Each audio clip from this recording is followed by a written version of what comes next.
Hello everyone, welcome to straight drive cricket channel. England versus Australia boxing day test. ఒక 2 days back నేను ఈ boxing day test గురించి ఒక video చేశా. ఆ వీడియోలో నేను ఒక మాట చెప్పా, ఈ 2025లో చాలా మెరాకిల్స్ జరుగుతున్నాయి క్రికెట్లో. ఇంగ్లాండ్ ఈ సిరీస్లో ఇప్పటికే 3 టెస్టులు ఓడిపోయింది వరుసగా.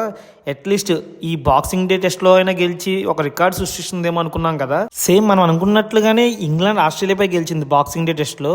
అది కూడా 2 daysలోనే, కేవలం 2 daysలోనే క్లోజ్ అయిపోయింది ఈ మ్యాచ్. ఇంగ్లాండ్ వెటరన్ ప్లేయర్స్ ఉన్నారు కదా, Joe Root and Ben Stokes. వాళ్ళిద్దరూ దాదాపుగా ఒక 12-13 సంవత్సరాల నుంచి ఆడుతున్నారు ఇంటర్నేషనల్ క్రికెట్. వాళ్ళిద్దరూ టీంలోకి వచ్చాక ఆస్ట్రేలియాలో గెలవడం ఇదే మొదటిసారి అంట. లాస్ట్ టైం ఎప్పుడు గెలిచిందో తెలుసా? ఇంగ్లాండ్ 2011లో సిడ్నీ టెస్ట్లో గెలిచింది. అంటే దగ్గరగా 15 years అవుతుంది ఇంగ్లాండ్ గెలిచి. 15 years తర్వాత మళ్ళీ ఈ టెస్ట్ మ్యాచ్లో గెలిచింది. ఇవన్నీ బాగానే ఉన్నాయి కానీ టెస్ట్ మ్యాచ్ మరీ 2 daysలో క్లోజ్ అయిపోవడమే ఏమాత్రం బాగాలేదు. అది కూడా యాషెస్లో ఆస్ట్రేలియాలో. ఇప్పటి వరకు కేవలం 7 times మాత్రమే జరిగిందంటే ఇలా యాషెస్లో 2 daysలో క్లోజ్ అయిపోవడం అనేది మ్యాచ్. దాంట్లో 2 times ఇదే సిరీస్లో జరిగింది. ఫస్ట్ టెస్ట్ మ్యాచ్ పెత్లో జరిగింది కూడా 2 daysలో క్లోజ్ అయిపోయింది, ఇప్పుడు మెల్బోర్న్లో. బట్ ఈ బాక్సింగ్ డే టెస్ట్ అనేది కేవలం 2 రోజుల్లో క్లోజ్ అయిపోవడం అనేది వాళ్ళ ఆస్ట్రేలియన్ స్పెక్టేటర్స్కి మాత్రం చాలా బాధతో కూడుకున్నది. ఎందుకంటే వాళ్ళు 1 yearగా వెయిట్ చేస్తూ ఉంటారు ఈ బాక్సింగ్ డే టెస్ట్ ఎప్పుడు వస్తుందని. ఎందుకంటే దానికి అంత క్రేజ్ ఉంది కదా. టికెట్స్ కూడా ముందే 5 daysకి కొనుక్కుని ఉంటారు. బట్ ఇప్పుడు 2 daysలో క్లోజ్ అయిపోతే ఆ రిమైనింగ్ 3 days స్పెక్టేటర్స్ ఉంటారు కదా, వాళ్ళకి పెద్ద డిసప్పాయింట్మెంట్ అని చెప్పాలి. అలానే ఈ మ్యాచ్లో ఆస్ట్రేలియా ఓడిపోవడానికి మెయిన్ రీజన్ ఏంటంటే ఓవర్ కాన్ఫిడెన్స్. ఎందుకంటే ఇంగ్లాండ్ వాళ్ళని తక్కువ అంచనా వేసి వాళ్ళు బాల్ ఆడుతున్నారు, సో త్వరగా అవుట్ అయిపోతారని తక్కువ అంచనా వేసి ఫాస్ట్ పిచ్ చేయించారు. దగ్గరగా 10 mm గ్రాస్ ఉంచారంట పిచ్ మీద. సో దానివల్ల ఏమవుతుందంటే బాల్ పడిన వెంటనే సీమ్ అవుతుంది, బౌన్స్ ఉంది, చాలా ఫాస్ట్గా ఉంది. అందుకనే ఎవరూ నిలబడలేకపోయినారు ఆ పిచ్ మీద. ఈ మ్యాచ్లో ఒక్క 50 కూడా లేదంటే మీరు అర్థం చేసుకోండి పిచ్ ఎంత వరస్ట్గా ఉందంటే. మరి ఇలాంటి వరస్ట్ పిచ్చులు చేసి టెస్ట్ని 2 daysలో క్లోజ్ చేయడం అంటే టెస్ట్ మనుగడికి ఏమాత్రం మంచిది కాదు. అట్లీస్ట్ 4 days అయినా జరగాలి మ్యాచ్. అప్పుడే కొంచెం హై టెన్షన్గా ఉంటుంది, ఇంట్రెస్టింగ్ ఉంటుంది. ఒకసారి మనం మ్యాచ్ పూర్తి వివరాలకు వెళ్తే ఫస్ట్ ఇంగ్లాండ్ టాస్ గెలిచి బౌలింగ్ ఎంచుకుంది. సో ఆస్ట్రేలియా ఫస్ట్ బ్యాటింగ్లో కేవలం 152 runsకి ఆల్అౌట్ అయిపోయింది. ఎవరి మధ్య కూడా కనీసం చిన్న పార్ట్నర్షిప్స్ కూడా రాలేదు. ఎందుకంటే పిచ్ అంత వరస్ట్గా ఉంది, బాల్ బాగా సీమ్ అవుతుంది, బౌన్స్ కూడా ఉంది. సో అందుకని వచ్చిన వాళ్ళు వచ్చినట్టే వెళ్ళిపోయినారు, క్యూ కొట్టినారు మొత్తం వికెట్స్ అన్నీ. వాళ్ళ దాంట్లో హైయెస్ట్ స్కోరు నెజర్ ఆల్రౌండ్ ఉన్నాడు కదా, సో అతను 35 కొట్టాడు, అదే highest score. England bowler Josh టంగ్కి 5 wickets వచ్చాయి.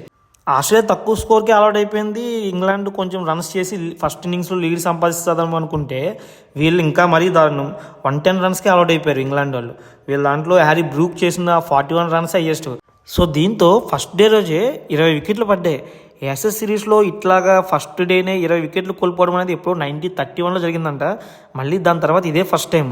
ఈ మ్యాచ్లో జరిగిన ఇంకొక గమ్మత్తైన విషయం ఏంటంటే ఫస్ట్ డే లాస్ట్లో ఒక 1 over ఉందనగా ఆస్ట్రేలియా బ్యాటింగ్ వచ్చింది. ట్రావిస్ హెడ్తో పాటు బౌలర్ దిగినాడు ఓపెనర్గా. ఆ బౌలర్ ఆడిన ఆ 1 over కూడా ప్రతి బాల్ వికెట్ వచ్చేటట్టు ఉంది.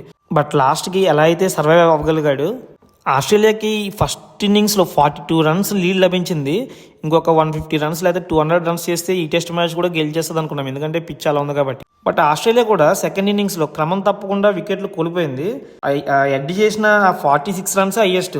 స్మిత్ కూడా ఒక 24 runs చేశాడు. అతను నాట్అవుట్గా ఒక అదర్ హ్యాండ్లో అట్లా ఉండిపోయాడు. మిగతా వాళ్ళందరూ అవుట్ అయిపోతున్నా కానీ అతను నాన్ స్ట్రైకింగ్ హ్యాండ్లో అట్లా నిలబడిపోయాడు. సో దీంతో ఏంటంటే ఇంగ్లాండ్కి జస్ట్ 175 runs టార్గెట్ మాత్రం వచ్చింది. ఇది చాలా ఈజీ, ఎందుకంటే ఒక ఓపెనింగ్ పార్ట్నర్షిప్ ఒక 50 మధ్యలో ఒక 50 runs వచ్చినా ఈజీగా గెలిచేస్తారు. అనుకున్నట్టుగానే ఇంగ్లాండ్ ఓపెనర్స్ ఇద్దరు కూడా బాల్ ఆడారు. ఇప్పుడు బాల్ బాగా యూజ్ అయినట్టుంది ఈ ఇన్నింగ్స్లో. ఇప్పటి వరకు యాజెస్లో యూజ్ అయింది ఇది ఒక్కసారి. క్రాలీ ఒక 37, బెన్ డకెట్ ఒక 34 ఫాస్ట్గా ఇద్దరి మధ్య ఒక 51 runs పార్ట్నర్షిప్ వచ్చింది. సో దాంతో ఏంటంటే చేయాల్సిన టార్గెట్ చాలా తగ్గిపోయింది. డకెట్ అవుట్ అయిపోయినా కానీ నెక్స్ట్ వచ్చిన బెతెల్ యంగ్ ప్లేయర్ అతను కూడా ఒక 40 runs చేశాడు. సో దాంతో ఏంటంటే టార్గెట్ ఈజీ అయిపోయింది. తర్వాత వికెట్లు పడినా కానీ ఫాస్ట్ కానీ లాస్ట్లో బ్రూక్ రిమైనింగ్ పని కంప్లీట్ చేశాడు త్వరగాని. సో దీంతో 15 ఏళ్ల తర్వాత ఆస్ట్రేలియా గడ్డ మీద ఇంగ్లాండ్ విజయం సాధించింది. బట్ యాషెస్ ఇప్పటికే ఆస్ట్రేలియా రిటర్న్ చేసుకోగలిగింది. అట్లీస్ట్ ఇంగ్లాండ్ ఈ మ్యాచ్ అయినా గెలవడంతో కొంచెం పరువైనా దక్కింది అనుకోవాలి. సో ఈ 2025లో చాలా మెరాకిల్స్ జరిగాయి. లాస్ట్లో జరిగిన మెరాకిల్లో ఇది కూడా యాడ్ అయింది, ఇంగ్లాండ్ ఆస్ట్రేలియా గడ్డ మీద గెలవడం అనేది. ఇది కూడా బాక్సింగ్ డే టెస్ట్లో. సో ఇది ఈ వీడియో. మీకు ఈ వీడియో కనుక నచ్చితే లైక్ కొట్టండి, షేర్ చేయండి. అలానే మరిన్ని ఇలాంటి వీడియోల కోసం నా ఛానల్ని సబ్స్క్రైబ్ చేసుకోండి.